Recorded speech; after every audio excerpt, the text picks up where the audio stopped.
Hi world, it's me Remi Saimas. ഇന്ന് നമ്മൾ സംസാരിക്കുന്നത് കോർണിയയെക്കുറിച്ചാണ്. എന്താണ് കോർണിയ? കണ്ണിന്റെ ഏറ്റവും പുറമേയുള്ള സുതാര്യമായ പാളിയാണ് കോർണിയ എന്ന് പറയുന്നത്. അതായത് ട്രാൻസ്പെറന്റ് ആയിട്ടുള്ള പാളി.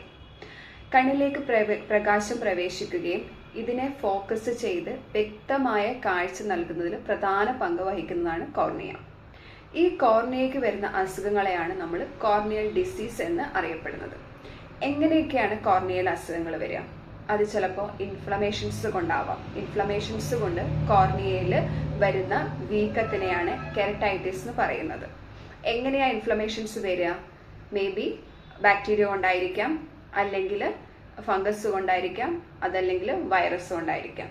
ഈ 3 കാരണങ്ങൾ കൊണ്ട് ഇൻഫ്ലമേഷൻസ് വരികയും കോർണിയയ്ക്ക് വീക്കം സംഭവിക്കുകയും ചെയ്യുന്നതിനാണ് കെരറ്റൈറ്റിസ് എന്ന് പറയുന്നത്. മറ്റൊന്നാണ് കോർണിയൽ അബ്രേഷൻ. കോർണിയയിൽ ഉണ്ടാകുന്ന പോറലുകൾ, ഇതിനെ കോർണിയൽ അബ്രേഷൻ എന്ന് അറിയപ്പെടുന്നു. മറ്റൊന്ന് കോർണിയൽ അൾസർ. നമ്മുടെ വയറ്റിലൊക്കെ നമ്മൾ കേട്ടിട്ടുണ്ടല്ലേ അൾസർ ബാധിച്ചു എന്ന്. സെയിം കണ്ണിനകത്തും അൾസർ ബാധിക്കുന്നുണ്ട്. അതായത് വ്രണം, കോർണിയയിൽ ഉണ്ടാകുന്ന വ്രണത്തെയാണ് കോർണിയൽ അൾസർ എന്ന് അറിയപ്പെടുന്നത്. മറ്റൊന്നാണ് കോർണിയൽ ഡിസ്ട്രോഫി. അതായത് ജനിതകപരമായിട്ടുള്ള കാരണങ്ങൾ കോർണിയൽക്ക് ഉണ്ടാകുന്ന മാറ്റങ്ങളെയാണ് കോർണിയൽ ഡിസ്ട്രോഫി എന്ന് അറിയപ്പെടുന്നത്. മറ്റൊരു രോഗമാണ് കോർണിയൽ എക്ടേഷ്യ. കോർണിയയുടെ ആകൃതിയിൽ, സാധാരണ നമ്മുടെ കോർണിയയ്ക്ക് ഒരു ആകൃതി ഉണ്ടാകും. ഈ ആകൃതിയിൽ മാറ്റങ്ങൾ വരികയും അത് നേർത്തതാകുകയും ചെയ്യുന്ന ഒരവസ്ഥയാണ് കോർണിയൽ എക്ടേഷ്യ എന്നറിയപ്പെടുന്നത്. കെരട്ടോകോണസ് അതിന് വളരെ വലിയൊരു ഉദാഹരണമാണ് കെരട്ടോകോണസ് എന്ന് പറയുന്നത്. എന്തൊക്കെയാണ് പ്രധാന ലക്ഷണങ്ങൾ അല്ലെ?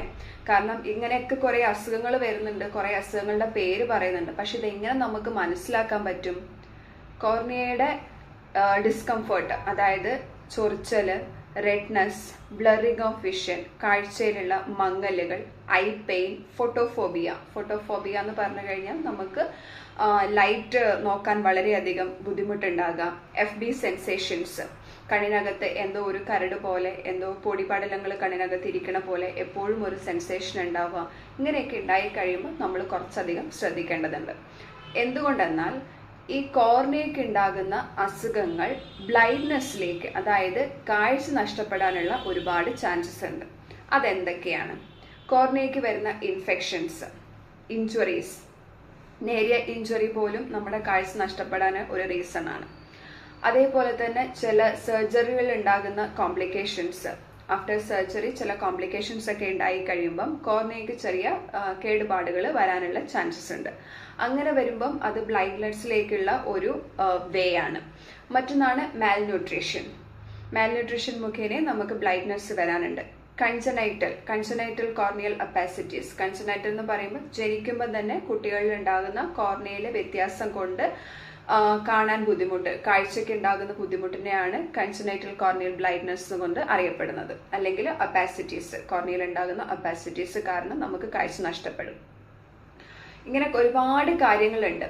അപ്പം ഇതിനെ എങ്ങനെ നമുക്ക് ശ്രദ്ധിക്കാം? ഏതൊക്കെ രീതിയിൽ നമുക്ക് നമ്മുടെ കോർണിയയെ സംരക്ഷിച്ചെടുക്കാം? ഇപ്പോൾ കോർണിയൽ അൾസർ പോലെയുള്ള രോഗങ്ങൾ വന്നു കഴിഞ്ഞാൽ ആന്റി ഇൻഫ്ലമേറ്ററി ഐ ഡ്രോപ്സുകൾ നമ്മൾ യൂസ് ചെയ്യാം. അതായത് നമ്മളായിട്ട് പോയിട്ട് വാങ്ങി ഉപയോഗിക്കുകയല്ല വേണ്ടത്. നമ്മളൊരു ഐ ഡോക്ടറെ കൺസൾട്ട് ചെയ്യാം. ആ കൺസൾട്ട് ചെയ്തതിന് ശേഷം അവർ സജസ്റ്റ് ചെയ്യുന്ന നല്ല ഡ്രോപ്സ്, അവർ വളരെ എന്താണോ നമുക്ക് ആവശ്യമുള്ളത്, അല്ലെങ്കിൽ നമ്മളിപ്പം നോർമലി ഇപ്പം ഒരു FB സെൻസേഷൻ ഉണ്ട്, കണ്ണ് വല്ലാതെ ചോയുന്നുണ്ട് എന്നൊക്കെ പറഞ്ഞിട്ട് നമ്മൾ മെഡിക്കലിൽ പോയി ഡ്രോപ്സ് വാങ്ങിക്കുന്നതിനേക്കാളും ഏറ്റവും നല്ലത് നമ്മൾ ഒരു ഒഫ്താൽമോളജിസ്റ്റിനെ കൺസൾട്ട് ചെയ്തിട്ട് ഏതാണോ കറക്റ്റായിട്ട് അവർ സജസ്റ്റ് ചെയ്യുന്നത് ആ ഡ്രോപ്സ് ഒഴിക്കുക. അതായത് anti inflammatory drops, antibiotic drops ഒക്കെ ഒഴിച്ചു കഴിയുമ്പോൾ നമുക്ക് ഒരുപാട് ആശ്വാസം കിട്ടും. അതായത് ഇപ്പോൾ കോർണിയൽ അൾസർ അല്ലെങ്കിൽ വേറെ എന്തെങ്കിലും ഇൻഫെക്ഷൻസ് ഒക്കെ വന്നു കഴിഞ്ഞാൽ നമ്മൾ നമ്മുടേതായ രീതിയിൽ ഡ്രോപ്സ് വാങ്ങി ഒഴിക്കാതെ ഡോക്ടർ സജസ്റ്റ് ചെയ്യുന്ന ഏറ്റവും നല്ല ഡ്രോപ്സ് ഒഴിച്ചു കഴിഞ്ഞാൽ മറ്റുള്ള കോംപ്ലിക്കേഷൻസ് നമുക്ക് ഒഴിവാക്കാൻ പറ്റും.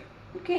മറ്റൊന്നാണ് C3R. C3R എന്ന് പറയുന്നത് കൊളാജൻ ക്രോസ് ലിങ്കിങ് എന്നുള്ളൊരു ട്രീറ്റ്മെന്റ് ആണ്. ഇത് കെരട്ടോകോണസിന് ചെയ്യുന്ന ഒരു ട്രീറ്റ്മെന്റ് ആണ്. അതായത് കോർണിയയിൽ ഉണ്ടാകുന്ന, അത് കോർണിയൽ എക്ടേഷ്യ എന്ന് പറയുന്നത്, കോർണിയയുടെ ആകൃതിയിൽ വ്യത്യാസം വരുമ്പോൾ അതാണ് കെരട്ടോകോണസ് എന്നറിയപ്പെടുന്നത്. ഈ കെരട്ടോകോണസിന് നമ്മൾ ഉപയോഗിക്കുന്ന ട്രീറ്റ്മെന്റ് ആണ്, അല്ലെങ്കിൽ നമ്മൾ സജസ്റ്റ് ചെയ്യുന്ന ഒരു ട്രീറ്റ്മെന്റ് ആണ് C3R എന്ന് പറയുന്നത്.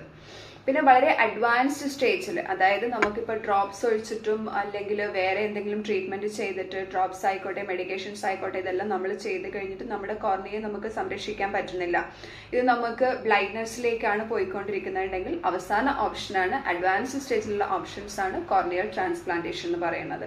നിങ്ങൾക്ക് പറയുമ്പോൾ ഏകദേശം മനസ്സിലായിട്ടുണ്ടാകും. അതായത് കോർണിയ മാറ്റിവെക്കുന്ന രീതിക്കാണ് കോർണിയൽ ട്രാൻസ്പ്ലാന്റേഷൻ എന്ന് പറയുന്നത്. അപ്പം നമ്മൾ എന്തുകൊണ്ടും നമ്മുടെ കണ്ണിനെ സംരക്ഷിക്കുക. ചെറിയൊരു റെഡ്നെസ് കണ്ടു കഴിഞ്ഞാൽ, അല്ലെങ്കിൽ ഇച്ചിങ്, കണ്ടിന്യൂസ് ആയിട്ടുള്ള ഇച്ചിങ്, ബ്ലറിങ് ഓഫ് വിഷൻസ് ഒക്കെ വന്നു കഴിയുമ്പോൾ നമ്മളായിട്ട് സ്വയം ചികിത്സിക്കാതെ നമ്മളൊരു ഒഫ്താൽമോളജിസ്റ്റിനെ കൺസൾട്ട് ചെയ്തതിന് ശേഷം അവരുടെ സജഷൻസ് മാത്രം സ്വീകരിക്കുക.